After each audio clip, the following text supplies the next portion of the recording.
All right, I tell you what, let's go back. Let's listen to the raw multi-tracks, the original files, and I'll click over. You can hear our mix where we're at now.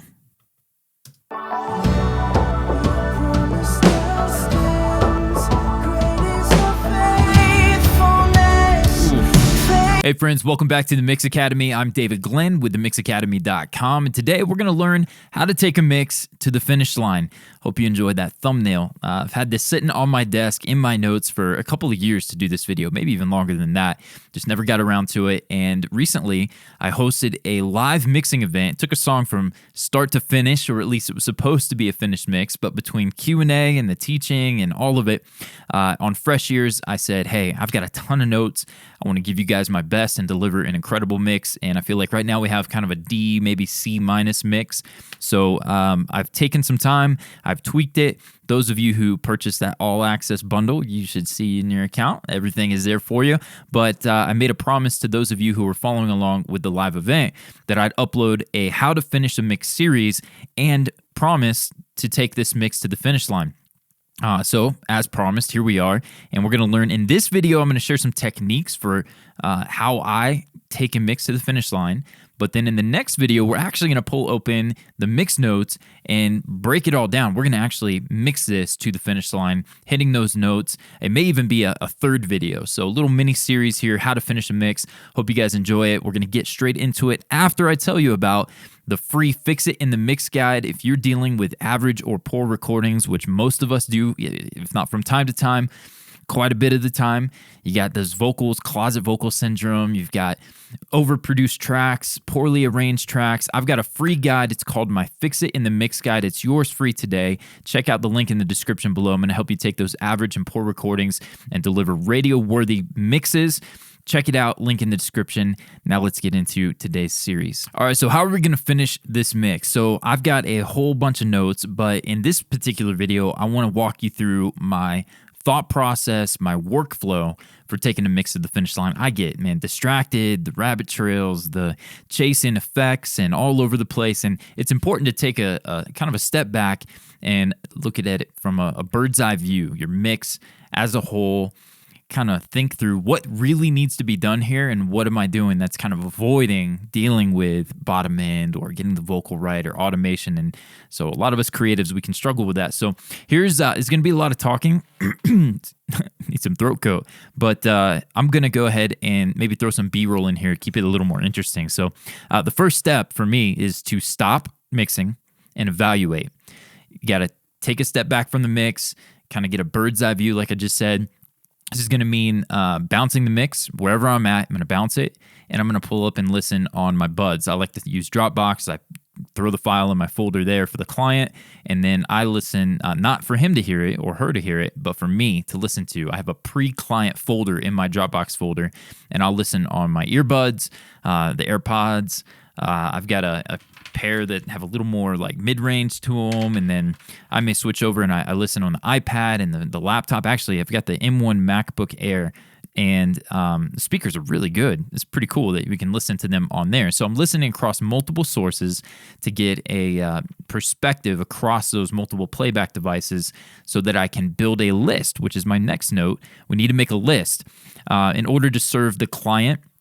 The song, I try to treat each mix as if it's my baby, right? It's my own.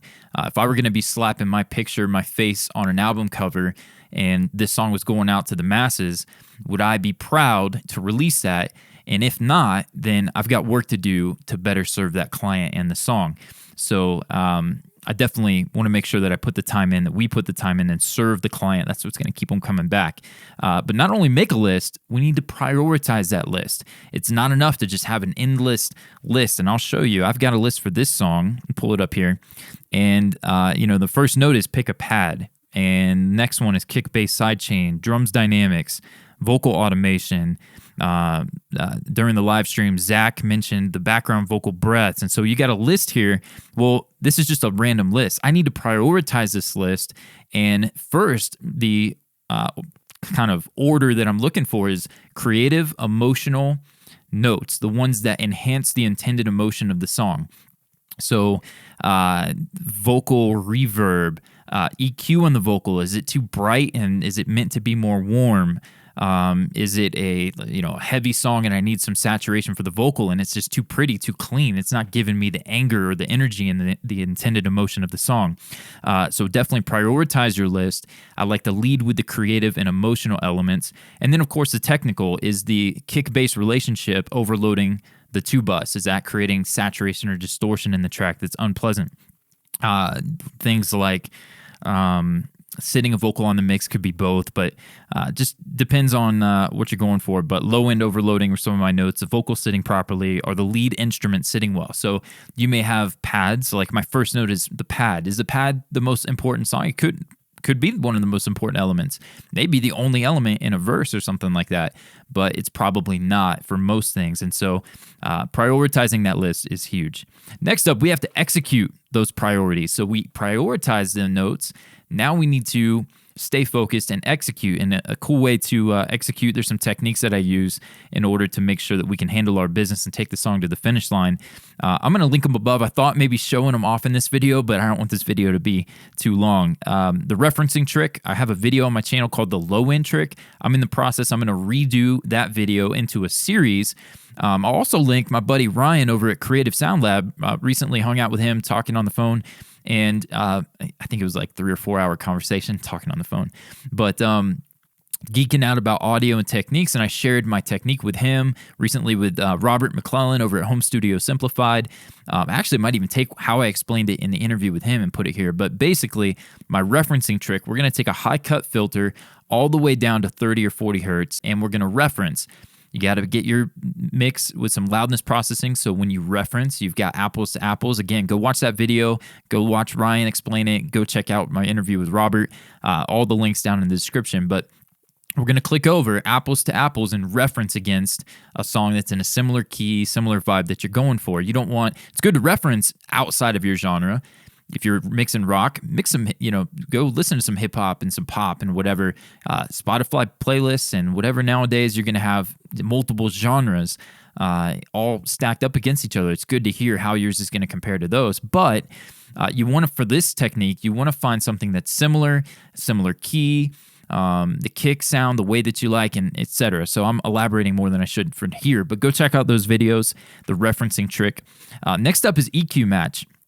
I think I did a video here on the channel. I'll link it and put a card above, link it in the description on EQ match. Use the isotope ozone EQ match. The Pro Q3 is incredible for this as well.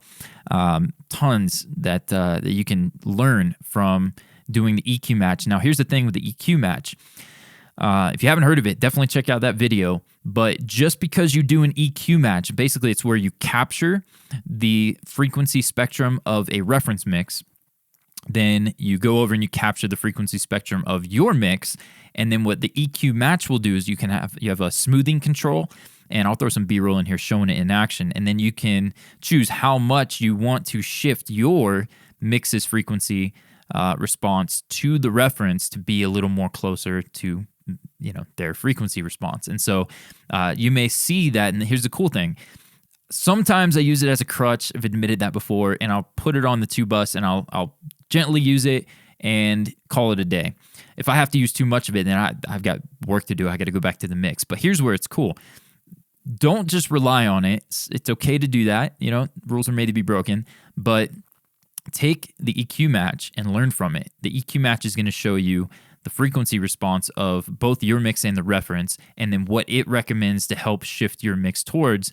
And so what you can do is go down and look. Is it taking out 30, 40, 50 hertz from your mix? Chances are your kick is too boomy or your bass is got too much bottom end. So reverse engineer what the EQ match has given you, go back to your tracks and make those adjustments. Make a list, again, prioritize that list and go and hit those mix notes.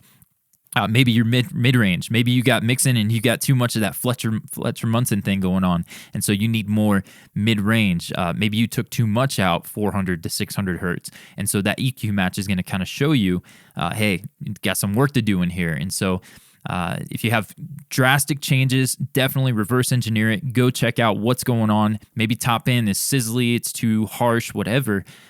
Take a look at that EQ match and then think, okay, well, top end, it's cutting top end from my mix. Let me go look at the overheads. Let me look at the sibilance in the vocal.